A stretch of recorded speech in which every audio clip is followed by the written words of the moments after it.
कल्याणमधील अल्पवयीन मुलीवर अत्याचार करणाऱ्या आरोपीची आत्महत्या, आरोपी विशाल गवळीची तळोजा कारागृहात आत्महत्या। तळोजा जेलमध्ये पहाटेच्या सुमारास टॉवेलच्या मदतीने घेतला गळफास।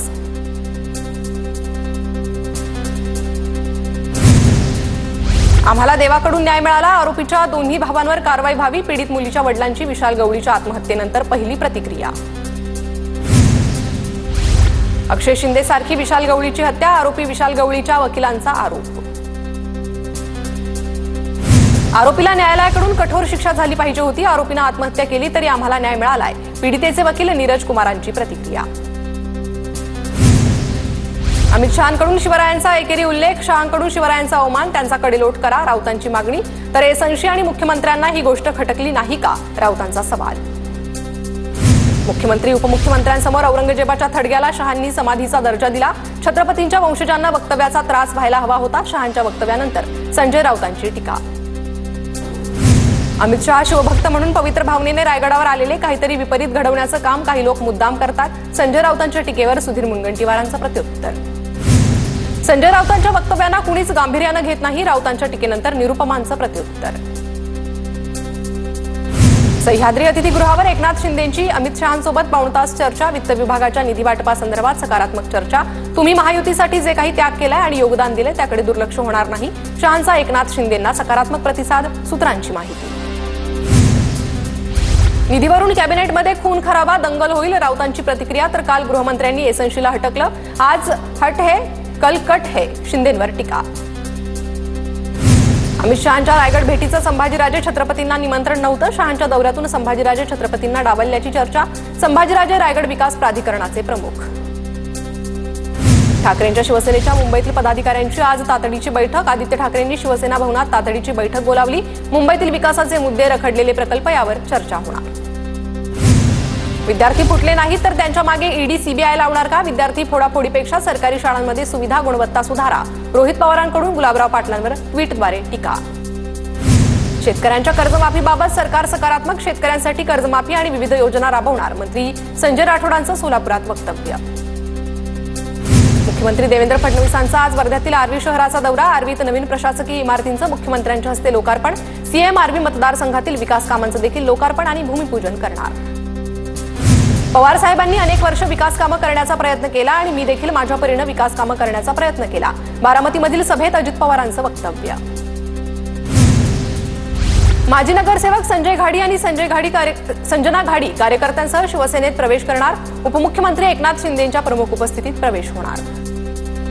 मी या भागासाठी काय केलं हे विचारायला विद्यमान आमदारांचा जन्म तरी झाला होता का, रामराजे नाईक निंबाळकरांकडून फलटणचे आमदार सचिन पाटलांना उत्तर, तर चिलटं डास येतच असतात, ढेकूण तर चावतच असतो, रामराजेंचा पलटवार। पंजाबमध्ये भाजप नेत्याच्या घरावर हातबॉम्ब फेकणारा आरोपी जिशान अख्तरच्या संपर्कात, जिशान अख्तरनंच बाबा सिद्दीकींच्या हत्येचा कट रचला होता, जिशान अख्तर सध्या फरार, अझरबैजान किंवा युरोपातून काम करत असल्याचा संशय, पंजाब पोलिसांच्या तपासात माहिती समोर। पुणे गर्भवती मृत्यू प्रकरणी ससून रुग्णालयाची चौकशी समिती तपास करणार, दीनानाथ रुग्णालय, सूर्या रुग्णालय आणि मणिपाल रुग्णालयात देण्यात आलेल्या उपचारांची चौकशी समितीकडून केली जाणार। ईव्हीएम सहज हॅक करून निकालात घोटाळे केले जाऊ शकतात, अमेरिकी नॅशनल इंटेलिजन्सच्या संचालिका तुलसी गबार्ड यांचं विधान, राष्ट्राध्यक्ष ट्रम्प यांच्या उपस्थितीत तुलसी गबार्ड यांनी केलेले हे वक्तव्य चर्चेत। भारतीय निवडणूक आयोग गबार्ड यांच्या वक्तव्यावर गप्प का, काँग्रेस नेते रणदीप सुरजेवालांचा सवाल, तर गबार्ड यांचा दावा भारतीय निवडणूक आयोगाच्या सूत्रांनी फेटाळला। न्यायमूर्ती भूषण गवई देशाचे पुढील सरन्यायाधीश होणार, 14 मे रोजी भूषण गवई सरन्यायाधीश पदाची शपथ घेणार, देशाचे 52वे सरन्यायाधीश म्हणून भूषण गवई पदभार स्वीकारणार। टॅरिफ स्थगितीनंतर डोनाल्ड ट्रम्प यांचा आणखी एक निर्णय, स्मार्टफोन, लॅपटॉप, सेमीकंडक्टर चिप्स सारख्या इलेक्ट्रॉनिक वस्तूंना करातून सूट, ॲपल आणि सॅमसंगसह अनेक मोठ्या कंपन्यांकडून निर्णयाचं स्वागत। मुंबईतील 66 वर्षीय उद्योगपतीची शेअर ट्रेड घोटाळ्यात 55 लाखांची फसवणूक, प्रसिद्ध शेअर ट्रेडिंग कंपनीचे प्रतिनिधी असल्याचं भासवून गंडा, पोलिसात तक्रार। नॅशनल हेराल्ड प्रकरणी मालमत्ता ताब्यात घेण्यासाठी ईडीच्या नोटीस, सोनिया गांधी, राहुल गांधी भागधारक असलेल्या यंग इंडियन आणि असोसिएटेड जर्नल्स लिमिटेडच्या मालमत्ता ताब्यात घेण्यासाठी केंद्र सरकारनं टाकलं पाऊल। मंगेशकर रुग्णालयातील प्रसूती तज्ज्ञ डॉक्टर घैसास यांची महाराष्ट्र वैद्यकीय परिषदेकडून चौकशी, त्यापूर्वी उद्यापर्यंत घैसास यांना स्पष्टीकरण देण्याबाबत परिषदेकडून नोटीस। मराठी भाषेवरून ठाकरेंची शिवसेना आणि मनसेची बॅनरबाजी, मनसेनं दादरमध्ये लावलेले बॅनर सकाळी काढले। ठाकरेंच्या शिवसेनेचे प्रवक्ते आनंद दुबेंकडून मराठी की पाठशाळा कार्यक्रमाचं आयोजन. घाबरू नका, चला मराठी भाषा बोलूया अशा आशयाचे बॅनर. चला करूया मराठी भाषेचा सन्मान. शिवसेना भवनासमोर बॅनरबाजी.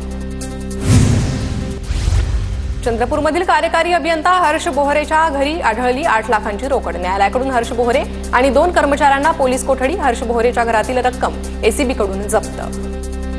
नंदुरबारच्या केलापाणी गावाला रस्ता नसल्यानं झोळीतून उपचारासाठी तरुणीचा जीवघेणा प्रवास. झोळीच्या साहाय्यानं तरुणीला उपचारासाठी नेण्याची वेळ. आदिवासी भागात समस्यांचा पाढा कधी संपणार, गावकऱ्यांकडून सवाल. 2025च्या मान्सून संदर्भात स्कायमेटचा अंदाज जाहीर. जून ते सप्टेंबर या 4 महिन्यात देशात सरासरीच्या सुमारे 103% पाऊस होण्याचा अंदाज. ला नीना आणि एल नीनोचा प्रभाव कमी. राज्यातील अनेक जिल्ह्यात उन्हाचा पारा 40 अंश सेल्सिअस पर्यंत. तापमानामुळे एप्रिलमध्ये 11 दिवसात उष्माघाताचे 34 रुग्ण. मार्चच्या तुलनेत एप्रिलमध्ये उष्माघाताच्या रुग्णसंख्येत वाढ. वाशिम जिल्ह्यात वाढत्या तापमानामुळे भूजल पातळी खालावली. अनेक गावांमध्ये विहिरींच्या पाण्यात झपाट्यानं घट. जनावरं आणि शेतीसाठी लागणाऱ्या पाण्याचा प्रश्नही गंभीर. यवतमाळमध्ये काही दिवसांपासून वादळी वाऱ्यासह अवकाळी पाऊस. वादळी वाऱ्यामुळे राळे गावात प्रमोद ओंकार शेतकऱ्याच्या केळे बागेंचं नुकसान, तर नुकसानीचे पंचनामे करण्याची मागणी. जळगावच्या रावेरमध्ये गारपीट आणि पाऊस. केळी बागांना तडाखा. मका केळी पिकांना फटका. 500 हेक्टरवरील शेतीचं नुकसान झाल्याचा कृषी विभागाचा अंदाज. संगमनेर तालुक्यातील 13 गावात भीषण पाणी टंचाई. 13 गावांना टँकरने पाणी पुरवठा. उन्हाची तीव्रता आणखी वाढल्यास टँकरची संख्या देखील वाढवावी लागणार. नागपूर शहराला पाणी पुरवठा करणाऱ्या धरणात पाणीसाठा उपलब्ध. उन्हाळ्यापर्यंत पुरेल इतका पाणीसाठा उपलब्ध. पेंच धरणात 76.51% पाणीसाठा असल्याची माहिती, तर इतर धरणातही पाणीसाठा उपलब्ध. गोंदियामध्ये पाणी टंचाईच्या समस्येत वाढ होणार. सिंचन प्रकल्पात केवळ 35% पाणीसाठा, तर मध्यम प्रकल्पात केवळ 44% पाणीसाठा शिल्लक. जालन्यात तापमानाचा पारा 42 अंशावर. उन्हाच्या तीव्रतेचा सफरचंदाच्या बागेला फटका. खर्चही निघत नसल्यानं शेतकरी चिंतेत. नंदुरबार जिल्ह्यात तापमानात काहीशी घट. नंदुरबारमध्ये 37 अंश सेल्सिअस तापमान. उकाड्यापासून हैराण झालेल्या नागरिकांना काहीसा दिलासा. हिंगोली मार्केट यार्डमध्ये हळदीच्या भावात 1000 ते 1500 रुपयांची घसरण. 16,000 रुपये प्रति क्विंटल, तर 1,500 कमी झाला, तर शेतकऱ्यांची चिंता वाढली. गोंदियाच्या मोरगाव अर्जुनी तिटियाडोह धरणाच्या कालव्यात शेतकरी वाहून गेला. धरण प्रशासनानं धरणातून पाण्याचा प्रवाह बंद न केल्यानं शेतकऱ्यांमध्ये रोष. धरणाच्या दरवाजावर शेतकऱ्यांचा ठिय्या. जळगावच्या लोंढरीमध्ये मका पेटवून दिल्यानं शेतकऱ्यांना आत्महत्येचा प्रयत्न केल्याची घटना. आगीत शेतकऱ्याचा 3.5 लाख रुपयांचा मका जळून खाक. नुकसान झालेल्या शेतकऱ्याला गिरीश महाजनांकडून मदतीचं आश्वासन. जळगावच्या मळनेरमधील कळमसरे शिवारातील शेतात आग लागल्याची घटना. 100 क्विंटल ज्वारीसह चारा आणि शेती साहित्य जळून खाक. अज्ञात व्यक्तीविरोधात पोलिसात गुन्हा दाखल. धुळ्याच्या शिंदखेडामधील अजंदे बुद्रुक गावात गोठ्याला आग लागल्याची घटना. आगीत गोठ्याचं मोठ्या प्रमाणात नुकसान. अग्निशमन दलाला आग विझवण्यात यश. राज्यातील 21वी पशुगणना पूर्ण. पशुगणनेची संपूर्ण माहिती लवकरच जाहीर होणार. पशुगणनेची संपूर्ण आकडेवारी केंद्र सरकारला सादर. यवतमाळमधील खेळाडू असलेली प्राजक्ता झलकेची न्यायाधीश पदाला गवसणी. कठोर परिश्रमाच्या जोरावर प्राजक्ताची न्यायाधीश पदाला गवसणी. प्राजक्ताचं सर्व स्तरातून कौतुक. वाशिम जिल्ह्यात शिधापत्रिकांची तपासणी सुरू. रेशन कार्ड धारकांना वास्तव्याचा पुरावा, उत्पन्नाची माहिती तपासली जाणार.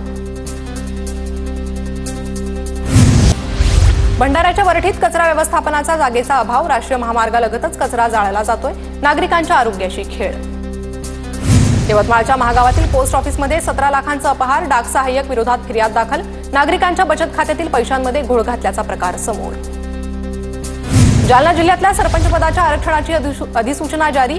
389 ग्रामपंचायतीवर महिला राज राहणार. जिल्हा प्रशासनाकडून निवडणुकीची तयारी सुरू. नाशिक महापालिकेच्या आरोग्य विभागाकडून खासगी रुग्णालयांची अडवणूक. नोंदणी आणि परवाना नूतनीकरणासाठी कामांमध्ये अडवणूक होत असल्याच्या तक्रारी. नागपूरमध्ये आतापर्यंत 2.25 लाख शेतकऱ्यांनी काढले डिजिटल ओळखपत्र. डिजिटल ओळखपत्र काढल्यानं शेतकऱ्यांना विविध सरकारी योजनांचा लाभ घेणं सोपं होणार. केंद्र आणि राज्य सरकारकडून राबवल्या जाणाऱ्या योजनांमधील गोंधळ कमी करण्यासाठी योजना सुरू.